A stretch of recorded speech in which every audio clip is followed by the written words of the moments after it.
You were never meant to stumble upon this message by chance. Something, or rather someone, called you here. You felt it, the strange magnetism, the invisible pull in your chest, as if reality itself has been whispering your name. This is not information. This is activation. The moment you see what's really happening, the illusion of distance between you and your next reality dissolves. Because the truth is, your quantum jump isn't something you achieve, it's something you remember. And once you remember, it becomes inevitable. Reality has always been listening to you, not in a metaphorical way, but literally. The field around you is alive with intelligence, and it bends, folds, and reconfigures itself in response to the subtlest vibration of your awareness. Every emotion you've ever felt, every thought you've ever entertained, has sent out ripples into this living matrix, and those ripples have been weaving the timeline you now call your life. You are not standing on the outside of reality looking in. You are the pulse at its center, the silent command to which existence continually responds. When you begin to notice the strange alignments, the numbers, the coincidences, the people who appear at the exact moment you think of them, that is the field, revealing its responsiveness. It's not a coincidence. It's communication. The universe is showing you that it hears you, that it speaks your frequency fluently. And yet, for most of your life you've been taught to see yourself as separate, a small self trying to influence a vast, indifferent world. But the truth is inverted. The world is the echo, and you are the origin. Imagine for a moment that the external world is a mirror, not a machine. When you smile into a mirror, the reflection smiles back instantly. You don't have to convince it, force it, or pray for it to happen. The reflection cannot resist you because it has no will apart from yours. Reality works the same way, but when you frown and wonder why the reflection isn't smiling first, you create the illusion of delay, of distance, of struggle. The mirror is faithful. It can only show what you project. This is why effort often seems to block results. The more you chase, the more the field mirrors the vibration of chasing. The more you try to make something happen, the more reality confirms that it hasn't happened yet. But when you rest into the knowing that it already exists, the field receives that frequency as fact and begins to rearrange itself accordingly. The shift doesn't come from striving, it comes from remembering. The moment you remember that the reflection follows you, not the other way around, you stop waiting and start radiating. The universe doesn't speak English or numbers, it speaks resonance. It responds not to the words you say, but to the signal you emit. That signal is your state of being, your emotional coherence, your subtle conviction that this is real. When that coherence stabilizes, you notice how the improbable becomes normal. People call it luck, alignment, divine timing. But what you're actually witnessing is the natural rhythm of a field responding to a consistent frequency. You might think of it like music. Every version of you, the one who is struggling, the one who is thriving, the one who has already made the quantum jump, all exist as different songs playing on different stations. You can't hear them all at once, but they're all broadcasting now. When you change your emotional tone, you change the channel. The world around you shifts to match the new melody. And from within that song, life feels coherent, flowing, inevitable. So the first real leap isn't in action, it's in perception. To see that reality is not happening to you but through you is to wake up inside the dream. Every time you recognize a reflection instead of a random event, your coherence strengthens. You start to feel the field moving with you, almost like a companion, a living consciousness that delights in your realization. It's been waiting for you to notice that it was never separate, never silent, never still. The moment you truly see this, something irreversible occurs. You stop asking whether you can create your reality and start realizing you always have. The universe is not a stage. It's a mirror, not a destination, but an extension. And as you begin to observe through that lens, reality becomes unmistakably fluid, pliable, intimate. You see that every breath, every thought, every shift of emotion is an instruction to the field, and it obeys with perfect precision. From that knowing, your quantum jump is no longer a future event. It becomes the most natural thing in the world. The next breath, the next beat, the inevitable unfolding of what you've already set in motion by simply seeing You have been taught to believe that you are standing behind your eyes, looking out into the world, that you are the observer, and everything else is what you observe. But what if that's the grandest illusion of all? What if the observer and the observed were never separate, but two sides of one continuous movement of awareness? When you look at a star, it isn't just you gazing at light. The star is also gazing back, through you. It exists because you perceive it. Without your observation, its photons have no location, no form, no meaning. You bring it into being through the act of awareness itself. This is the secret the mystics and the physicists have both been trying to articulate in their own languages, that consciousness doesn't exist inside the universe. The universe exists inside consciousness. You are not a small self wandering through infinite space. You are the infinite space in which the self appears moment by moment. When you understand this even faintly, reality begins to soften. The edges of what you thought was out there start to blur and flow back into you. You start to sense that everything you experience is being projected from the same luminous center, the one you call I.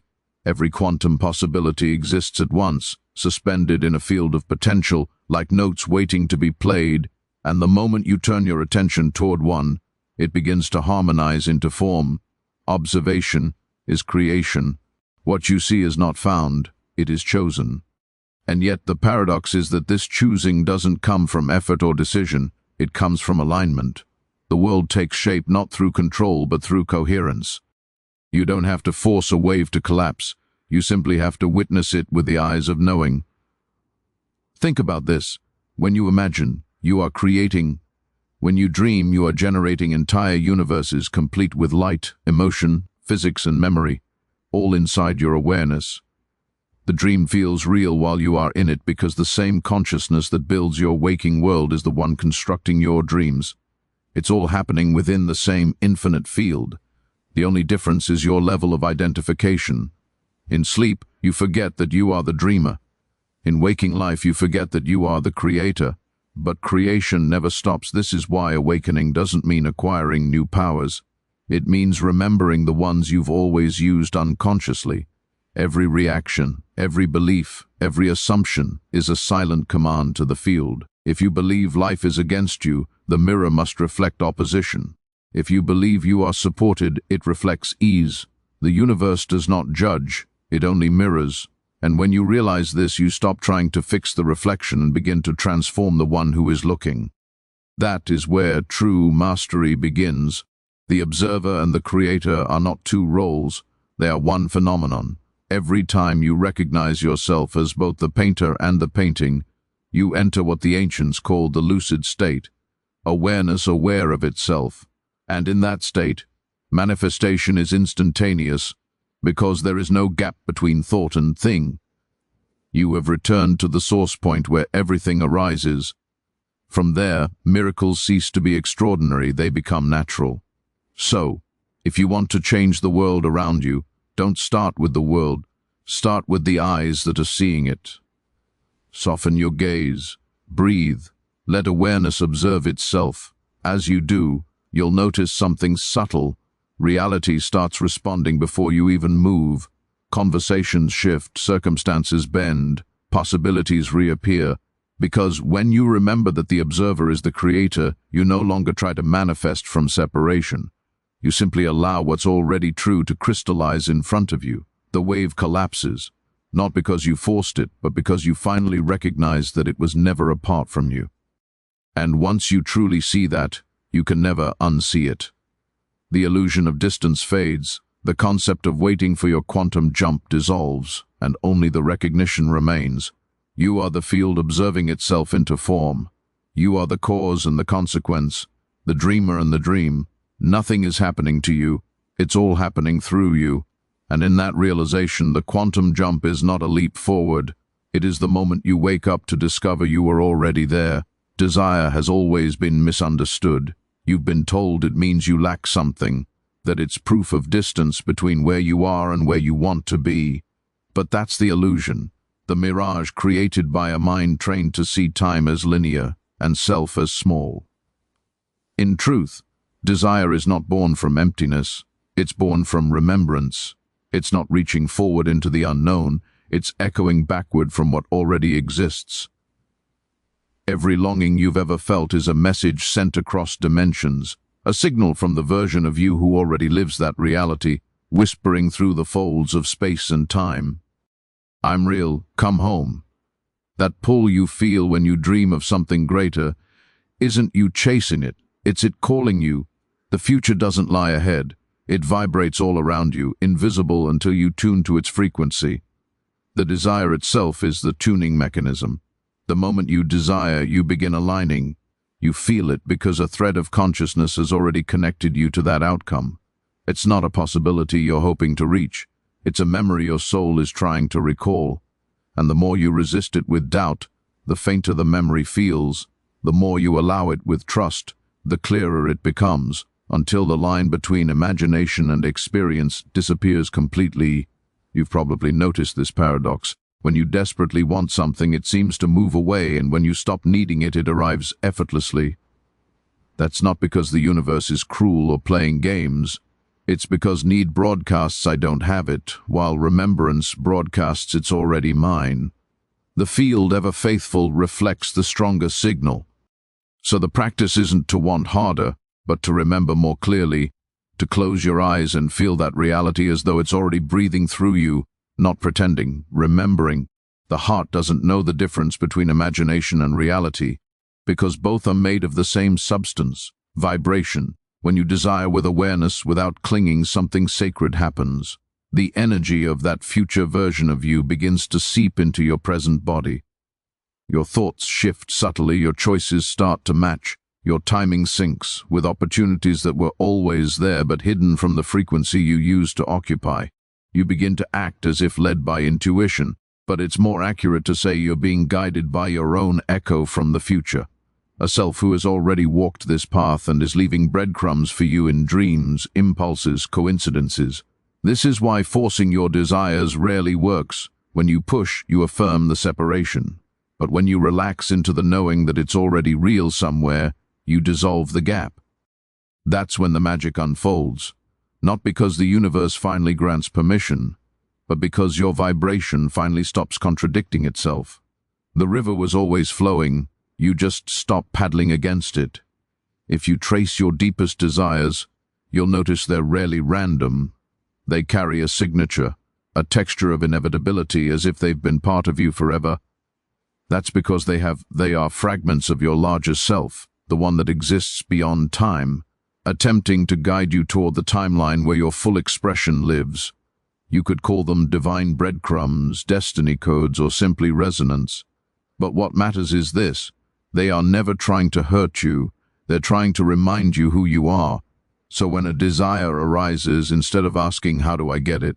try asking, "What is this memory trying to awaken in me?" Let it reveal the identity it belongs to, and then start living from that version now. That's the real secret of manifestation. Not forcing outcomes, but embodying the frequency of the self who already has them. When you do that, time folds in on itself. The desire dissolves because you've merged with its source. And the moment that happens, the quantum jump is complete. You realize you were never chasing the future. You were being called by it. You were never seeking the light. You were following the memory of your own illumination. And when you finally see that, desire is no longer a wound to heal, but a compass pointing you home to what has always been inevitable. They told you that creation requires effort, that you must push harder, visualize more vividly, discipline your mind into obedience, and chase your goals with relentless focus. But the truth is far quieter than that, and far stranger. The universe does not respond to your effort. It responds to your state. And stillness, true stillness, is the most powerful state there is. Not the kind of stillness that means doing nothing, but the stillness that hums beneath everything. The kind that happens when the noise of striving dissolves, and what remains is a vast, luminous awareness watching it all unfold. In that stillness, alignment happens automatically, because resistance cannot survive where presence has taken over. The quantum field is not impressed by how much you try, it listens only to how coherent you are.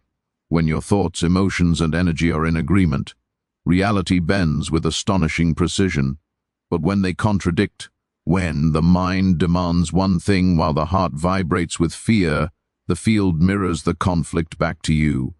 That's why stillness is not passivity, it's mastery, it's the art of returning all your scattered signals into one clear tone, so pure that the universe has no choice but to harmonize with it. You might think that doing more makes things move faster, but the field doesn't measure time the way you do. To it, clarity equals speed. Stillness is not the absence of movement, it is movement in perfect order. The planets orbit in silence, the seasons turn without command, the heart beats without effort. You are part of that rhythm, not apart from it.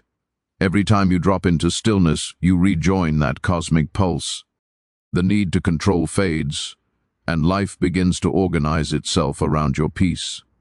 When you are still, you become magnetic, not because you are sending out a stronger signal, but because you are no longer interfering with the one that has always been transmitting. The quantum field recognizes the frequency of trust, of surrender, of coherence. It reads your silence more clearly than your words.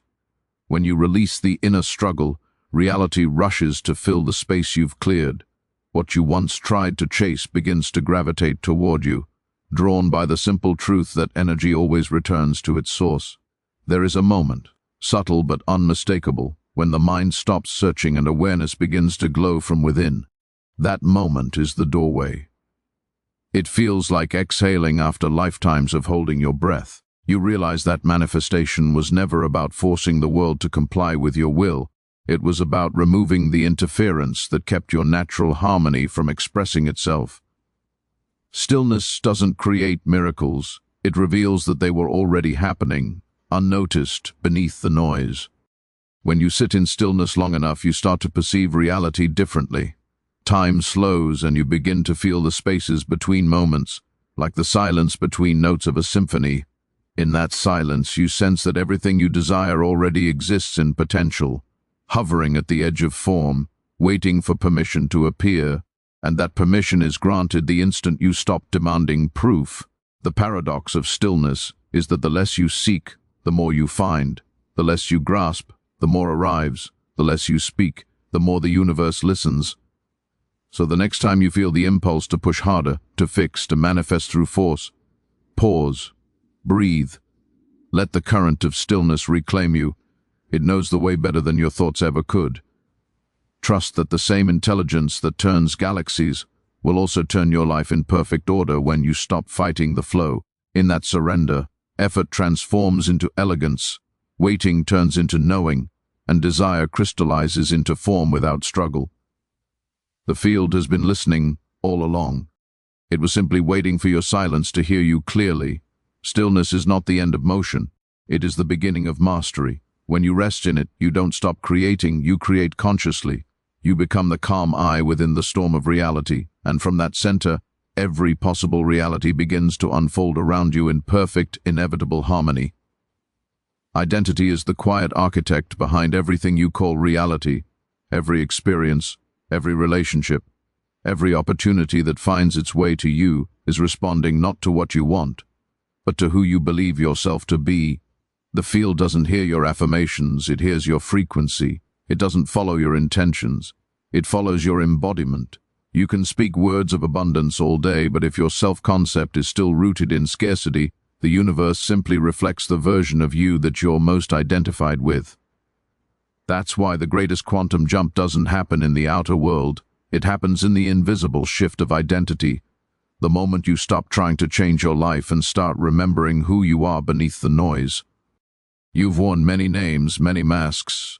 You've been the struggler, the seeker, the one trying to awaken, to manifest, to heal.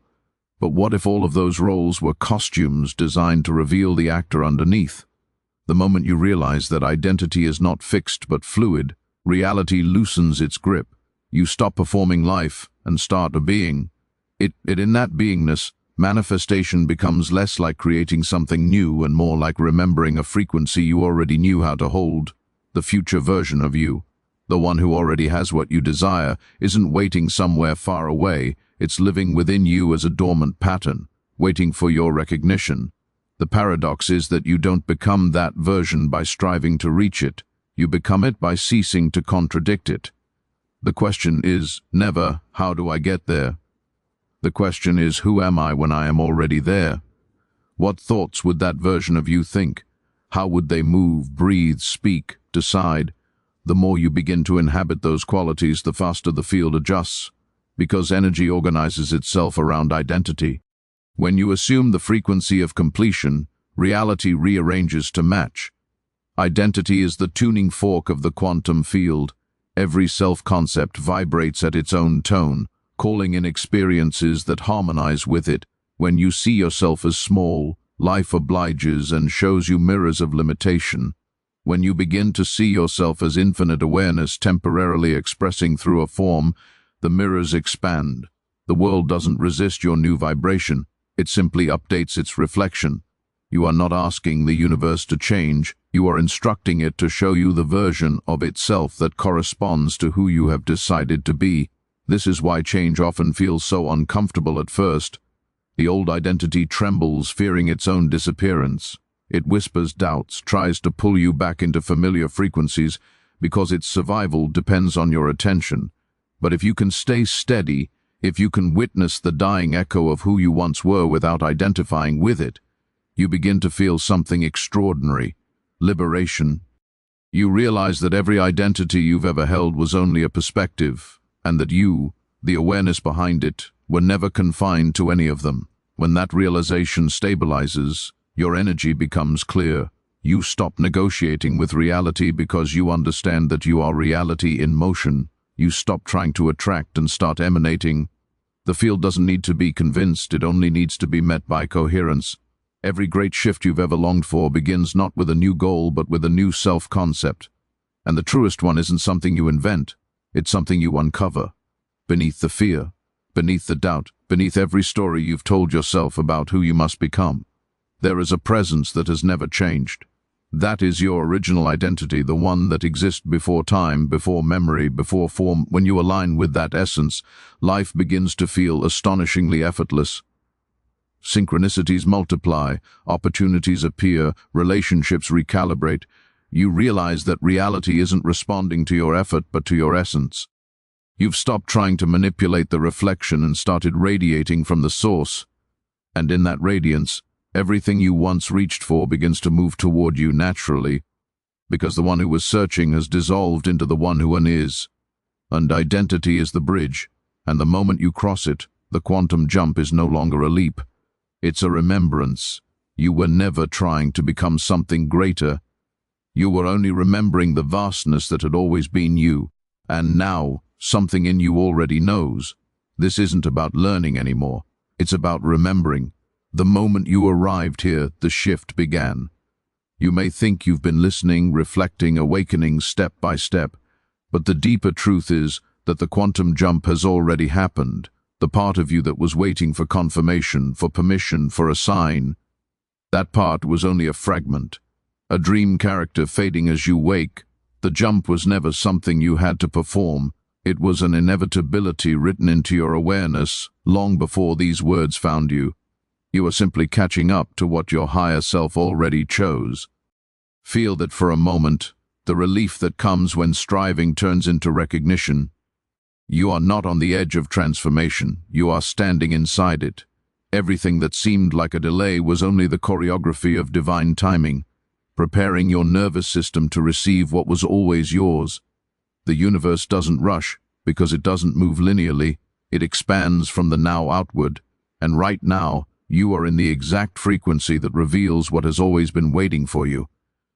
You might look at your life and still see the same surroundings, the same people, the same circumstances, but look closer. The quality of your perception has changed. The energy underneath things feels different, softer, almost luminous. That's how reality updates, quietly from the inside out. The jump doesn't always arrive as thunder, sometimes it arrives as recognition. You start to notice the subtle harmony in what used to feel random. Conversations align. Obstacles dissolve before they form. Choices feel guided rather than forced. It's as if the script of your life has begun rewriting itself in real time. You see, the quantum jump is not a destination on the map of time. It's the collapse of all distance between who you were and who you've remembered yourself to be. It is the merging of timelines into coherence, the moment awareness realizes it was never fragmented to begin with. That's why the shift feels both instantaneous and eternal, because it transcends the idea of before and after. You have not traveled forward, you've expanded beyond the need for direction. And now, the only task left, if you could even call it that, is to allow the old vibrations to fall away without trying to fix them. Allow the new frequency to stabilize without rushing to explain it. Reality will adjust itself to match your knowing, and everything that no longer resonates will simply dissolve, not as punishment but as evolution. You don't lose anything real in this process. You only shed the layers that kept you from seeing how whole you already are. You may feel a strange calm settling in, a still power, a quiet certainty that doesn't need validation. That's the signature of alignment. It means the field has caught up to you, that your inner coherence is radiating faster than your doubts can form. The more you trust that, the faster life mirrors it back. And soon, you realize there was never a jump at all, only a remembering of your natural state. The old self was never wrong or broken. It was simply dreaming, and you, right now, are the dreamer waking up. So take a breath. Let this truth sink into the cells of your being. You've already crossed. The evidence will unfold in divine sequence, not to prove it, but to let you witness what has already been created. Nothing more to seek, nothing to chase.